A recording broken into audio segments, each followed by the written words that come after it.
prise de parole, Monsieur Rupin. Merci Madame la Présidente. Eh bien, à part la France Insoumise et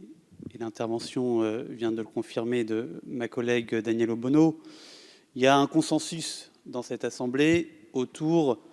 d'un projet de décentralisation et de simplification de la gestion et de l'aménagement du quartier de la Défense.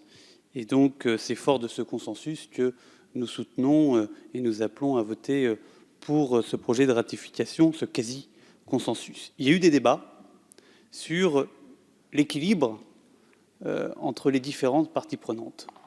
Et moi, j'entends l'inquiétude de mon collègue Stéphane Peu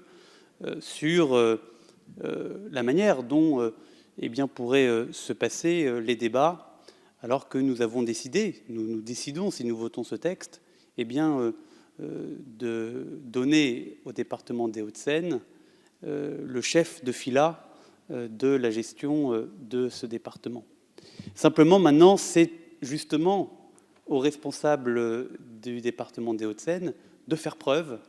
de méthode de consensus, de pluralisme, afin de s'assurer que toutes les parties prenantes puissent être autour de la table et travailler dans le sens de l'intérêt général. Et d'une certaine manière, il reste, grâce à ce projet, un arbitre qui est l'État, qui, il faut quand même le souligner et aussi même le saluer, a fait un travail important depuis un demi-siècle pour développer ce territoire et en faire ce qui est aujourd'hui le premier quartier d'affaires européen, certes avec des défauts, certes avec des améliorations à apporter, et on le voit, d'où l'urgence de ce texte, parce qu'il faut investir, il faut rénover ce quartier. Mais aujourd'hui, l'État reste aussi autour de la table, avec un préfet qui pourra alerter au cas où ce travail en commun ne se fasse pas dans les conditions d'intérêt général que nous souhaitons. Voilà, donc